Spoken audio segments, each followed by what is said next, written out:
রায়পুর শহর আমার নিজের শহর। এই শহরটা খুব শান্তশিষ্ট, খুব সুন্দর, ভালো একটা শহর। এই শহরে আমি বাস করি, এই শহরে আমার বাড়ি।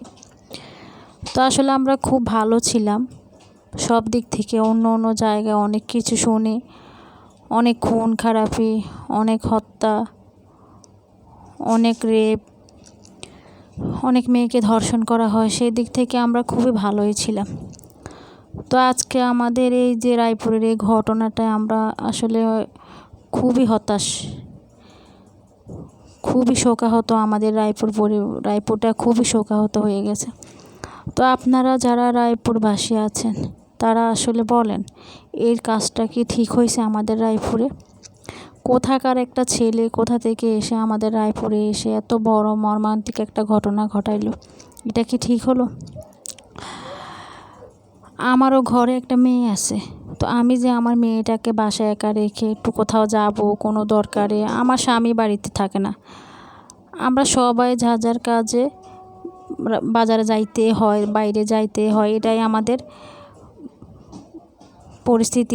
এভাবে পরিস্থিতি সামলে আমাদের সবাইকে চলতে হয়।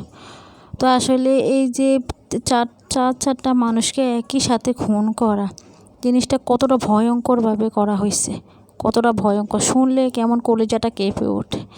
এই ছেলেটার কান্নার আওয়াজ যতবার আমার কানে আসে ততবার আমার মনটা কেমন যেন উশৃঙ্খল, কেমন যেন হয়ে ওঠে, যে আমি মনটাকে কোনোভাবে বুঝাইতে পারি না যে ছেলেটা কি হবে। ছেলেটার বাবাটাকে হারালো, এখন মা বোনদেরকেও হারাইছে।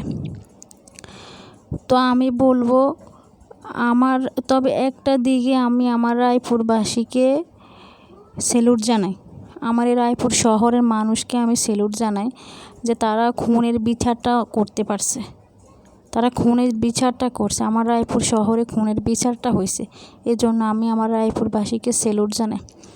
অন্য অন্য জায়গার মানুষেরা আমার এই ভিডিওটা যার কাছে যাবে, যার হাতে যাবে, সে আমার এই কথাগুলো মনোযোগ দিয়ে একটু শুনবেন প্লিজ।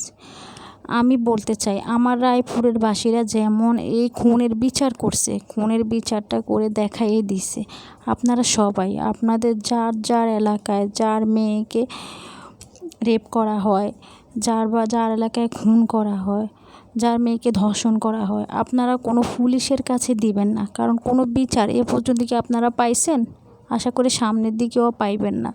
তো আপনারা সরাসরি খুনিকে নিজের হাতে খুন করবেন, নিজের হাতে খুন করবেন, ডাইরেক্ট জবাই করে দেবেন।